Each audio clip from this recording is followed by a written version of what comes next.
This integrity session is for Spanish 102 web-based courses. Today we're talking about direct object pronouns, which I usually abbreviate D.O.P. The first thing that we need to talk about is what is a direct object. Well, a direct object answers the question who or what. So in a sentence such as, I bought the car answers the question, what did you buy? And so this would be your direct object. Or if you say, he sees me. Me answers the question, who does he see? So that would be your direct object.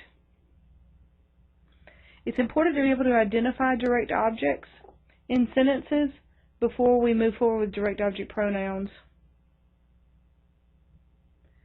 Direct object pronouns in English, what they do is they rename or replace the direct object.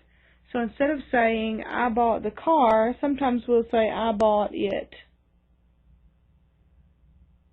Or instead of saying, he sees Miguel, we would say, he sees him, and him would be your direct object.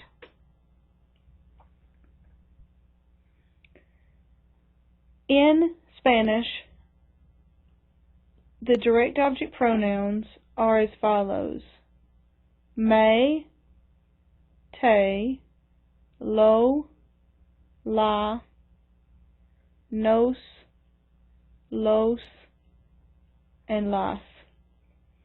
In English, these correspond to me, you, him, or it, masculine, her, or it, feminine, us, them, this can be masculine, and las is them, feminine.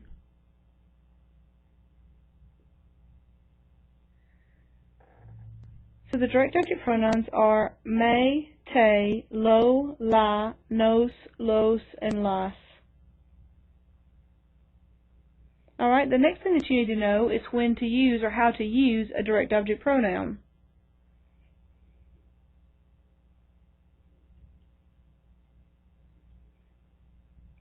If you have what's called a simple sentence,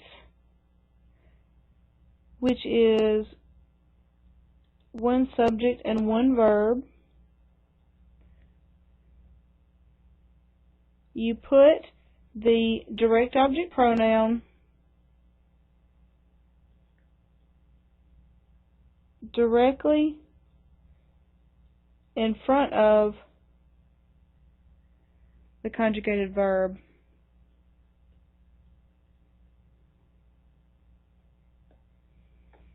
What that means is that in a sentence like he sees me, when you write this in Spanish, you're going to take that direct object pronoun me and you're going to move it, and you're going to move it to in front of the verb. So when you write this sentence, the sentence is going to look like this: él me ve. Literally, it says he, me, sees. But in Spanish, the direct object pronoun in a simple sentence always comes directly in front of the verb. Let me give you some other examples of simple sentences. If you say, she buys the car. Alright, direct object is going to be car because it answers the question, what does she buy? Alright, now what we're going to do is we're going to take out the word car and we're going to replace it with the word it and just say, she buys it.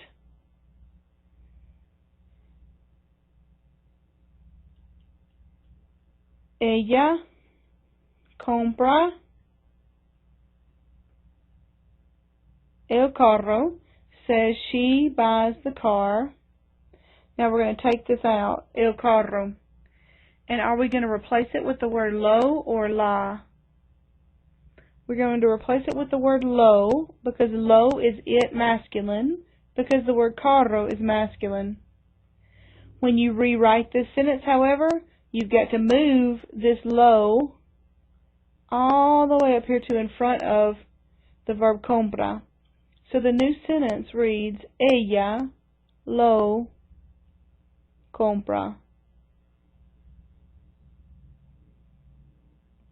Alright, if you say, we need you, your sentence would look like this, because we're going to take you and put it here. It's going to say, nosotros te necesitamos. Nosotros te necesitamos. And what we did was we took your direct object pronoun and we moved it directly in front of the conjugated verb. Alright, let's talk about sentences where you have compound verbs. A compound verb sentence is when you have one conjugated verb and one left in the infinitive. For example, an English sentence would be, he wants to sell them. And we'll make the word them feminine. Alright, here's one verb that's conjugated. There's your second verb that's left in the infinitive. And there's your direct object. In this case, a direct object pronoun, them, feminine. Alright, if you have a sentence like this, compound verb, you've got two options. One is the same as the first ones we just did. You place the direct object pronoun directly in front of the conjugated verb.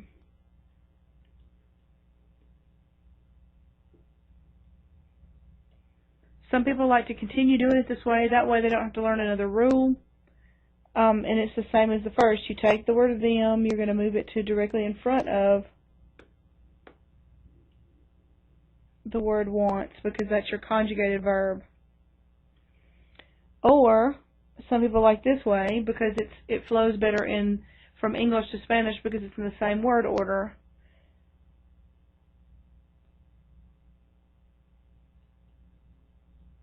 You attach the direct object pronoun to the end of the infinitive.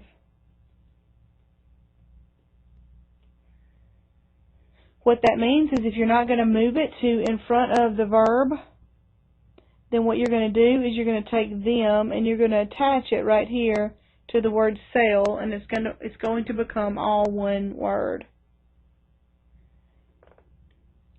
Alright, let me translate this sentence for you right here. He wants to sell them. We're going to move it to in front first. It would be él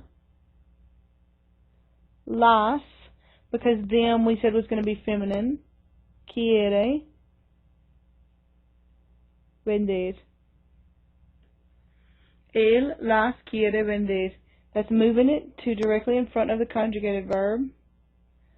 Or you can attach it to the end of the second verb or the infinitive, and it would be él quiere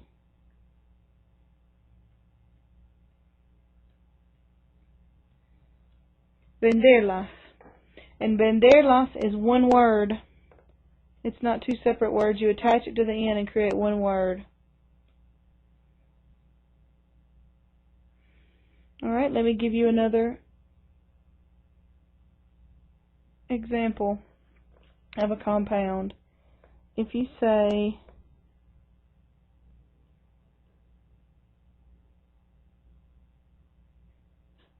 we need to buy it, and we'll make it masculine. You've got one or two options. Option 1 is to put it right here. Option 2 is to attach it to the end of by. You can say, nosotros lo necesitamos comprar. Or you can say nosotros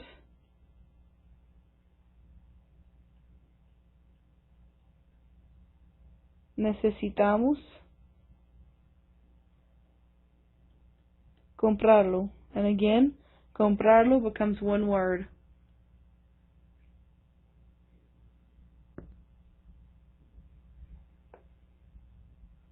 Alright, let's talk about the third type of sentence.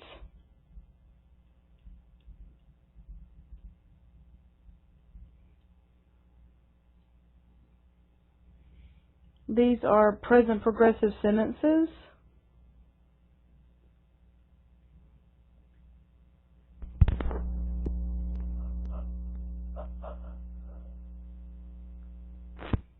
Alright, present progressive sentences have the same rules as the previous ones. You have the option of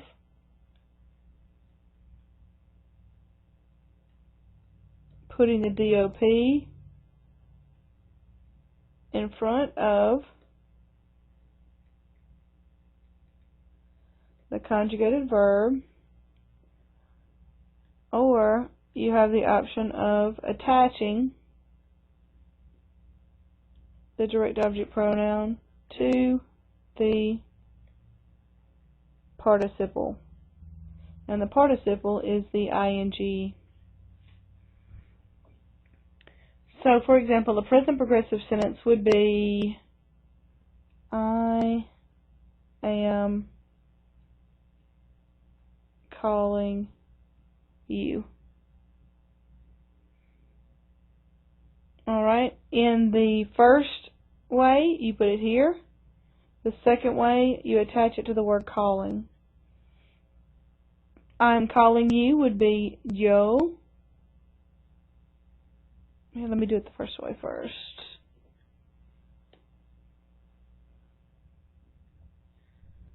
I got ahead of myself. It would be yo te estoy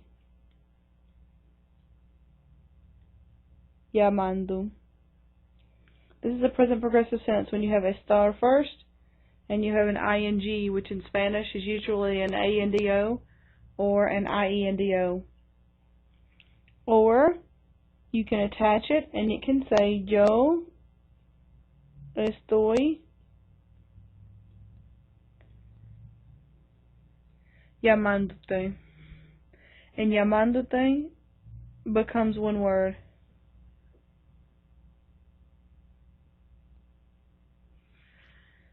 What you've got here, though, if you attach it to the second verb,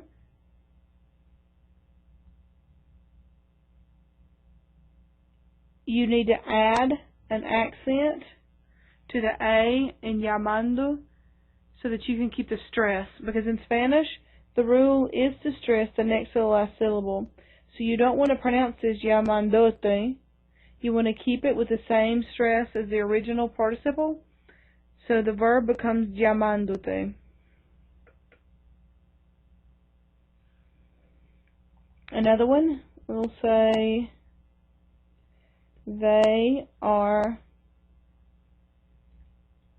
sending us. So that would be ellos nos están mandando.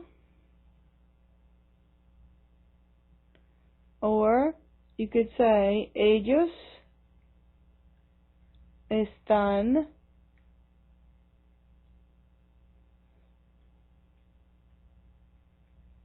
mandándonos, and the accent is written over the A, and the second A in mandando. Alright, let's look at one more section. If you say, for example, we'll do a couple of simple sentences.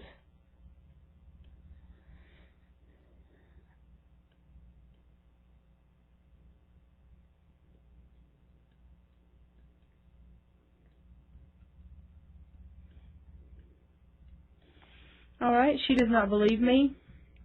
These are simple sentences, so the me has to come directly in front of the conjugated verb. So this sentence would read, ella no me cree.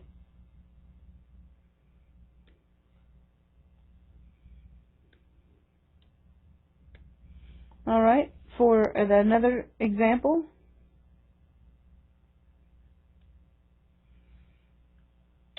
we'll say we write it, and we'll make it feminine. Alright, here you got a simple sentence, so it has to come directly in front of the conjugated verb. So it's going to be nosotros la escribimos.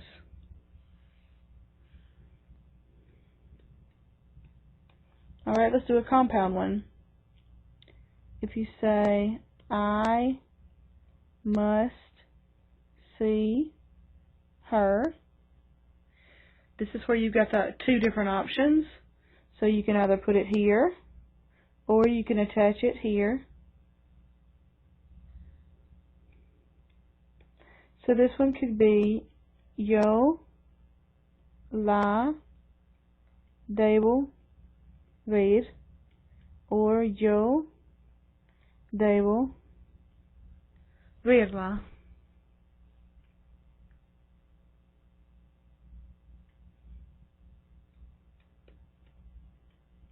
Okay, let's do one more example. If you say, they prefer to bring them, we'll make them masculine. Here you again, you've got the two options. You can put it here in front of the conjugated verb, or you can attach it there. So this would be ellos los prefieren traer, or ellos los, oops, there again I got ahead of myself, my fault.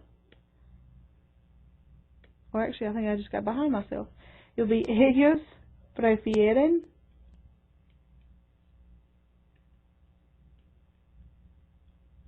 traerlos. Alright, let's do one example of present progressive both ways.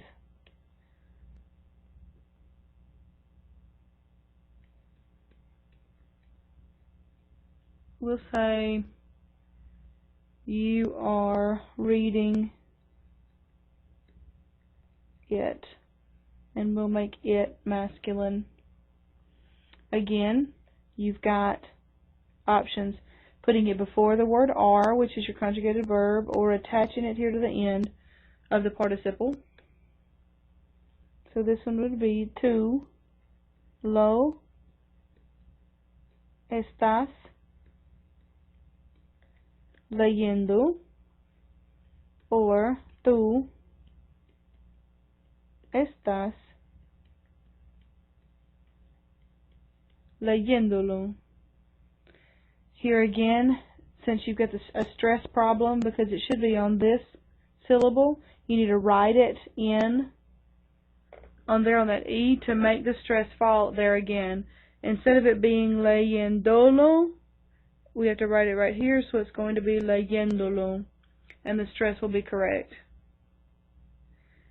When you're adding accent marks, you're adding them to, in this case, to only the participles, and you don't have to add them to the compound verbs when you attach them to the end. You're only adding them to the participles in these cases. If you have any further questions on direct object pronouns, please let me know. There's some good activities in the book that replace nouns with pronouns, and there's another good explanation on Kia.